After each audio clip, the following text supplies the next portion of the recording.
हे भोले बाबा, आपके इस वीडियो को जो भी लाइक और चैनल को सब्सक्राइब करें, उसके जीवन में कभी दुख दर्द मत आने देना।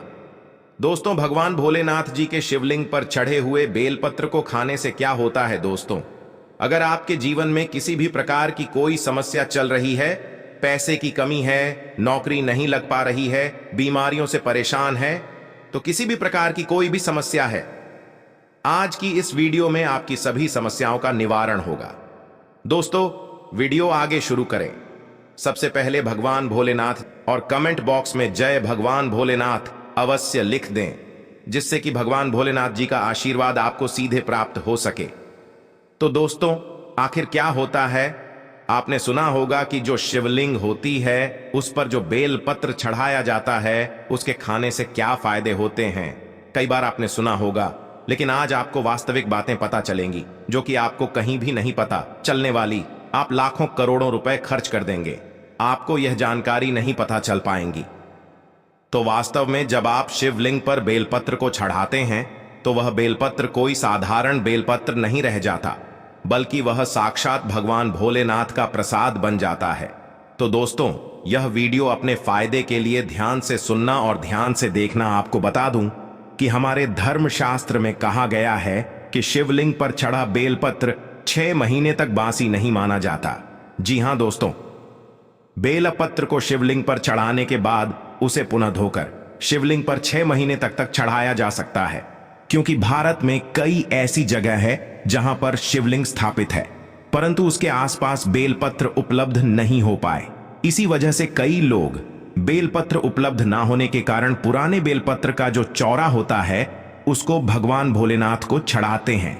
ऐसा विधान है। तो दोस्तों, बेलपत्र को भगवान भोलेनाथ पर चढ़ाने के पीछे एक पौराणिक कथा है, और कथा के अनुसार जब समुद्र मंथन चल रहा था, उसी समय समुद्र मंथन के दौरान अमृत के साथ कई और चीज भी निकली थी, जिसमें से एक विष निकला था। विष आप जहर भी कह सकते हैं, और यह विष चारों ओर फैलने लगा था। उसी समय पूरी सृष्टि को विष से बचाने के लिए भगवान भोलेनाथ ने इस विष को अपने कंठ में धारण कर लिया था। इसलिए भगवान भोलेनाथ को उसे दिन से नीलकंठ भी कहा जाने लगा।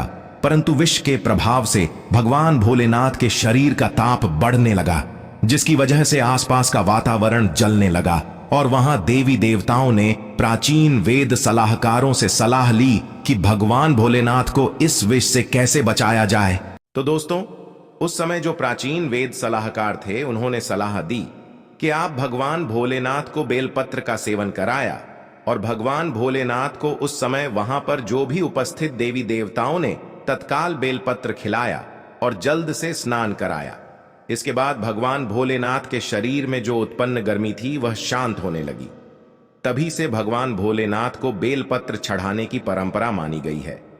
दोस्तों, शिवलिंग पर बेलपत्र अर्पित करने के बाद हमें जल जरूर चढ़ाना चाहिए।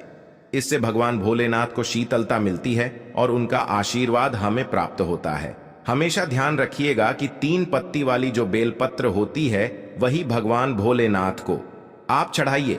जहां से बेलपत्र चिकनी होती है, उसे तरफ से शिवलिंग पर आपको बेलपत्र चढ़ाना चाहिए। इस बात का आपको विशेष ध्यान रखना है कि कभी भी कटे फटे बेलपत्र भगवान भोलेनाथ को नहीं चढ़ाया जाता है। इसके पीछे भी एक कथा है, क्योंकि जब भगवान भोलेनाथ जी ने गणेश जी का सिर खंडित कर दिया था, तभी से भगवान भोलेनाथ ने संकल्प लिया था कि कभी भी मुझे कोई खंडित चीज है नहीं चढ़ाई जाए, ना ही अर्पित की जाए। तब से भगवान भोलेनाथ जी को कभी भी कोई चीज खंडित नहीं चढ़ाई जाती है, चाहे वह बेलपत्र हो। दोस्तों, आप वीडियो को लाइक कर दीजिए, और वाकई में भगवान भोलेनाथ की कृपा पाना चाहते हैं तो यह वीडियो शेयर भी जरूर कीजिए। तो दोस्तों, शिवलिंग पर अगर आप प्रतिदिन बेलपत्र चढ़िए, तो सभी प्रकार की समस्याएं आपकी दूर हो जाएंगी।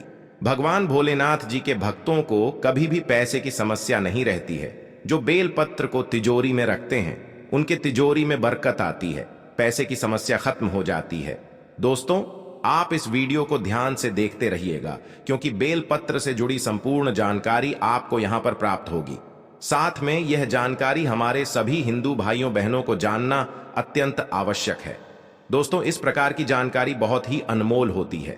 बाद में चलकर यह जानकारी हमारे लिए काफी फायदेमंद साबित होती है। तो आइए जानते हैं बेलपत्र संबंधित कुछ विशेष जानकारी। दोस्तों, हम आपको बता दें कि प्राचीन पुराणों में बताया गया है कि कुछ विशेष समय होता है जिनमें बेलपत्र को कभी भी नहीं तोड़ना चाहिए। जी हां दोस्तों, कुछ विशेष तिथि जिन बेलपत्र को आपको कभी भी नहीं तोड़ना चाहिए, जैसे कि हमारे धर्मशास्त्र में रहते हैं। बेलपत्र को हमेशा चतुर्थी, अष्टमी, नवमी, दशमी, अमावस्या और पूर्णिमा और संक्रांति के तिथि में आपको कभी भी नहीं तोड़ना चाहिए।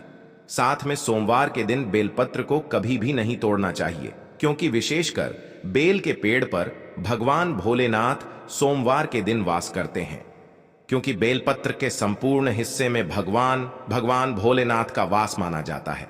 बेल पेड़ के मध्य भाग में भगवान विष्णु जी का भी वास माना जाता है। और दोस्तों, मैं आपको बता दूं कि जो बेलपत्र के जो बेल होता है, इसकी पत्तियों में शक्ति मानी जाती है, अर्थात सभी हमारे देवी देवताओं का जो शक्ति होता है उसके अंदर समाहित होती है। इसलिए आपको कभी भी सोमवार के दिन बेलपत्र नहीं तोड़ना चाहिए दोस्तों।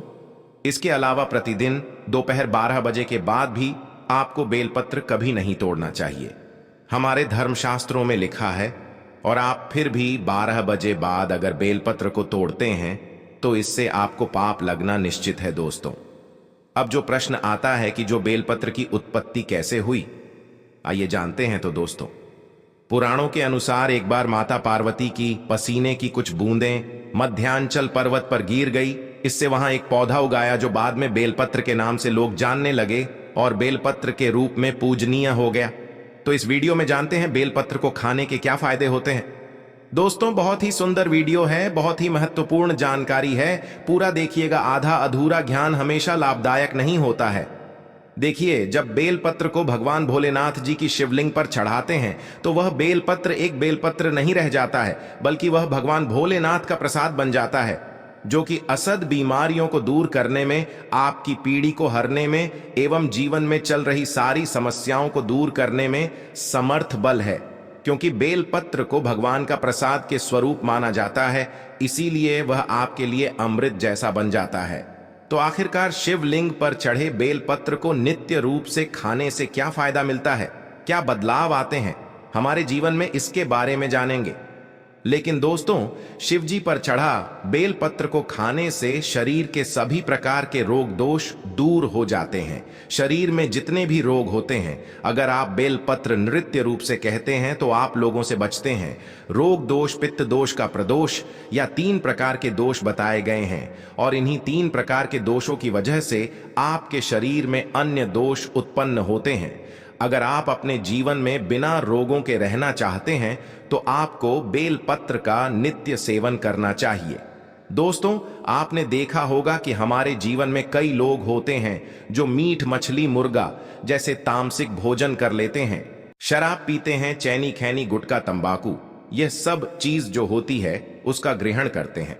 परंतु एक समय के बाद उन्हें लगता है कि जो वह खा पी रहे थे वह गलत चीज है, परंतु आप वह जो पाप कर चुके हैं उसको कैसे खत्म करें। तो दोस्तों, मैं आपको बताना चाहूंगा, नित्य कम से कम ज्यादा नहीं तो 1 महीने में 10 से 15 बार अगर आप भोलेनाथ भगवान शिव शंकर पर चढ़ा हुआ बेलपत्र का प्रसाद धारण करेंगे तो जो तामसिक गुण होते हैं वह पूर्णतः आपके शरीर से खत्म हो जाएंगे।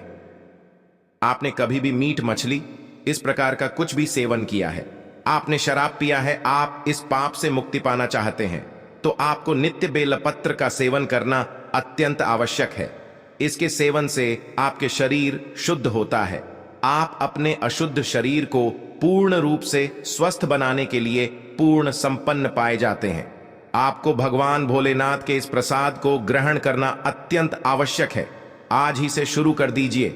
नित्य 5 बेलपत्र शाम में खाई है। अगर नित्य कहते हैं तो यह आपके शरीर में तमस गुण को समाप्त कर देगा। किसी भी प्रकार की बीमारियां हैं पूर्णतः समाप्त कर देगा। बेलपत्र खाने से आपका भाग्य भी बदलने लगेगा, आपका भाग्य बलवान हो जाएगा। दोस्तों, कैसे भी आपका दुर्भाग्य हो, जिस समय से आप बेलपत्र खाना शुरू कर देंगे आपका दुर्भाग्य सौभाग्य में बदल जाते हैं। आपकी किस्मत, आपकी तकदीर फिर आपके अनुरूप चलने लगती है। इसके बाद आयुर्वेद में भी कहा जाता है कि बेलपत्र को खाने से आपका जो रक्त होता है, खून होता है, अगर खून संबंधित, रक्त संबंधित कोई बीमारी है, नित्य 5 बेलपत्र खाए।